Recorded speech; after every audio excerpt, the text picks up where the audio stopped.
Hola, soy Norielki González, estudiante de psicología, y en esta oportunidad les estaré hablando sobre los modelos de historia clínica. Comenzaré por explicarles qué es una historia clínica, cuáles son sus modelos y cómo se estructura una historia clínica. La historia clínica es un documento que contiene información relevante sobre la salud presente y pasada del paciente, incluyendo estado de salud actual, enfermedades sufridas hasta la fecha e historial familiar. Es una información valiosa para cualquier profesional médico, sobre todo para los psicólogos que la usan como herramienta fundamental para el diagnóstico. El modelo de historia clínica varía de acuerdo al tipo de paciente. Es por ello que existen diferentes formatos. Hay ciertos datos que son infaltables en la historia clínica de psicología. 1. Consentimiento informado. En este apartado, el paciente deberá informarte los datos que van a figurar en el historial médico. Lo importante de esto es que tus pacientes siempre autoricen cualquier tratamiento o uso de su información. 2. Historia biográfica. Esta sección debe indicar el motivo por el cual tu paciente ha asistido a consulta, así como cierto tipo de antecedentes, por ejemplo, síntomas previos, datos de trabajo o demográfico. 3. Transcripción de la sesión.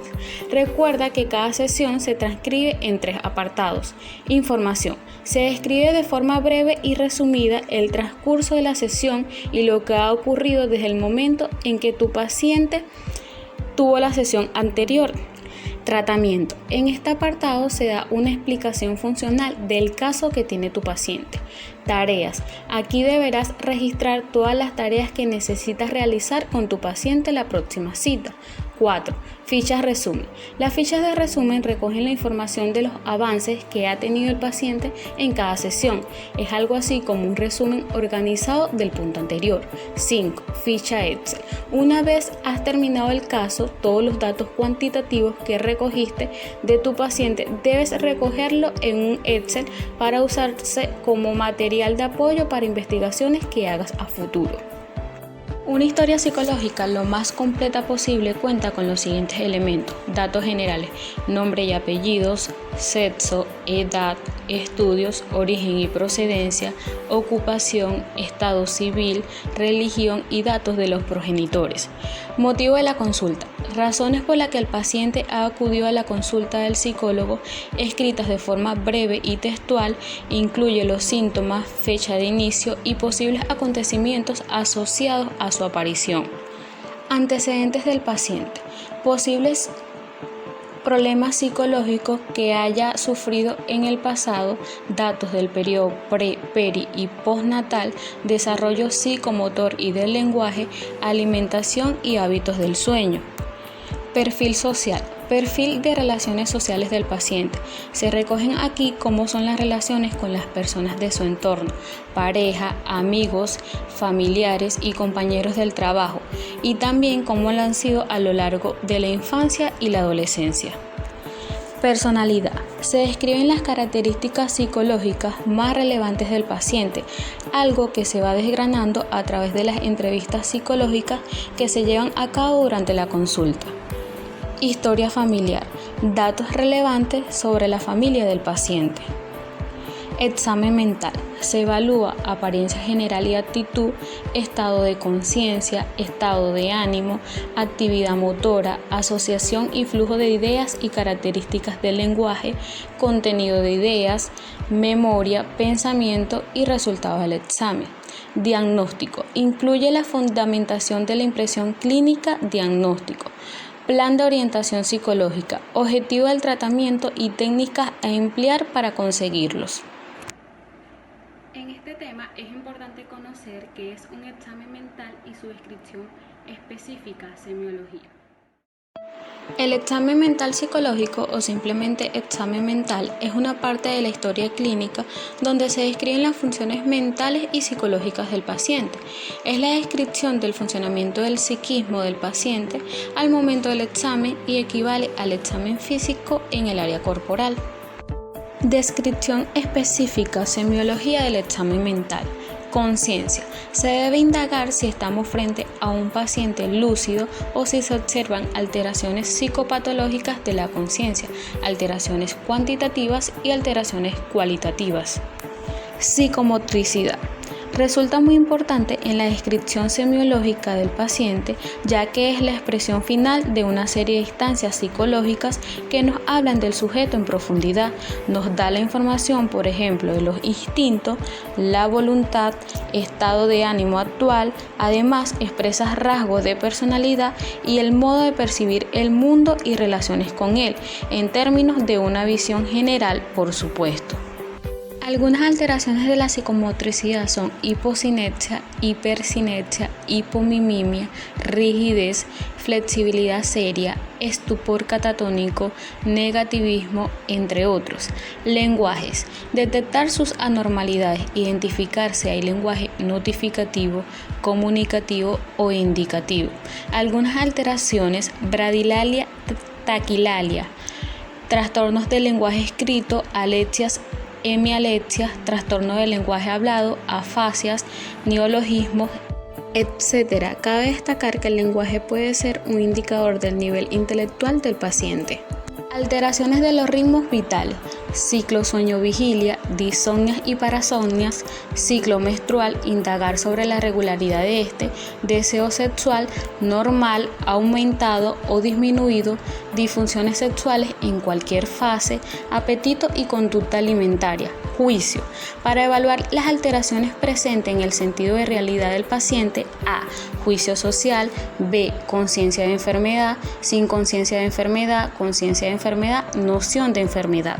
Afectividad. Se puede utilizar la percepción subjetiva del examinador describiendo y no interpretando, o bien preguntando directamente al paciente. Algunas alteraciones de la afectividad: euforia, disforia, anedonia, paratimia, ambivalencia afectiva, irritabilidad, labilidad afectiva, miedo, etc. Sensopercepción. A. Trastornos cuantitativos, aceleración de la percepción, ejemplo manías, retardo de la percepción, ejemplo depresión, intensificación de la percepción o hiperestesia, ejemplo de la marihuana, debilitamiento de la percepción, ejemplo depresión. B. Trastornos cualitativos, ilusiones, alucinaciones. Ya teniendo claro qué es una historia clínica, cómo se estructura el examen mental y su descripción, es importante conocer el diagnóstico por aproximaciones de eje.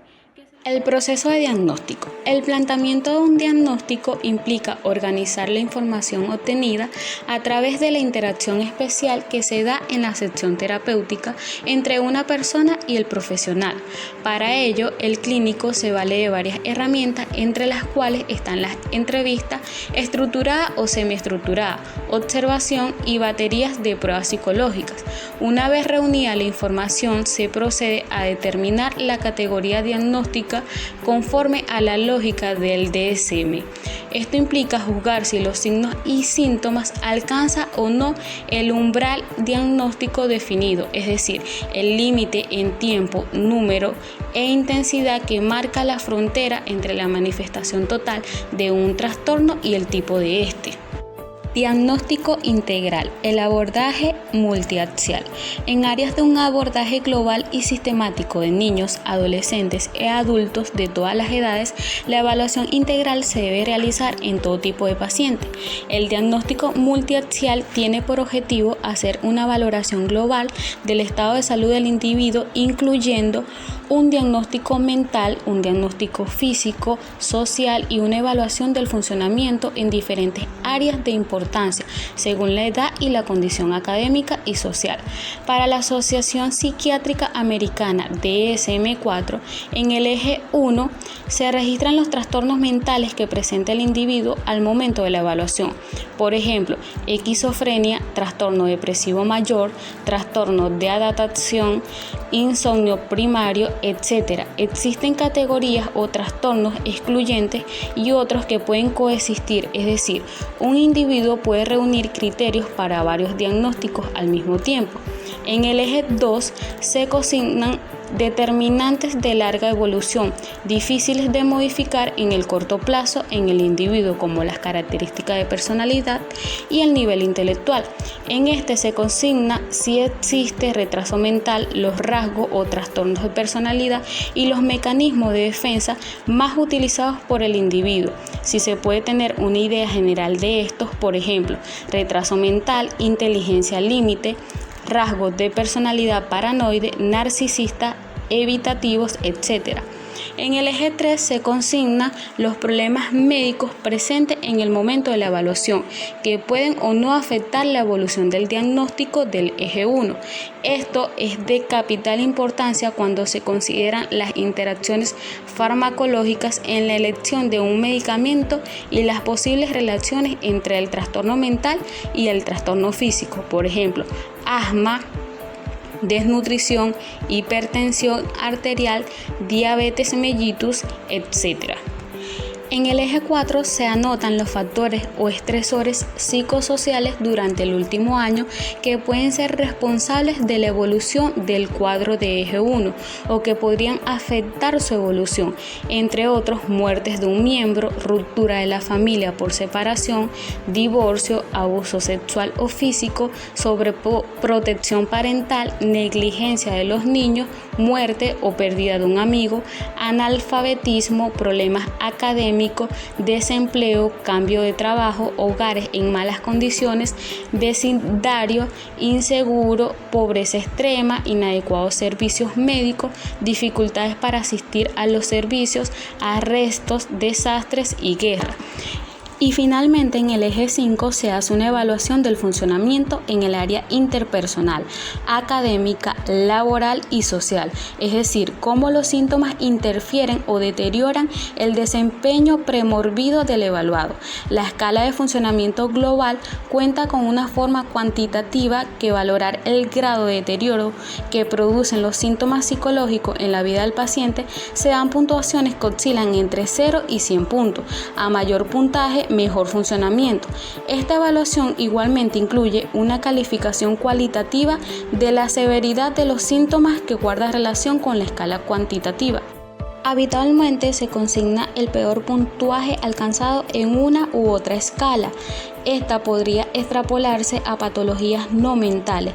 Existen escalas para medir el grado de discapacidad que producen enfermedades crónicas como la artritis reumatoide. Esto es una medida de la calidad de vida del paciente. Mediante la entrevista al paciente y los acompañantes o familiares se evalúa cómo se ha visto afectada la vida del paciente por la presencia del trastorno mental durante el episodio sintomático actual y durante el último año. Se trata de una herramienta indispensable para el profesional de la psicología, pues le permite conocer los antecedentes del paciente y le sirve como orientación en el diagnóstico. Esto fue todo, espero que le haya gustado la información, le invito a darle me gusta y a suscribirse.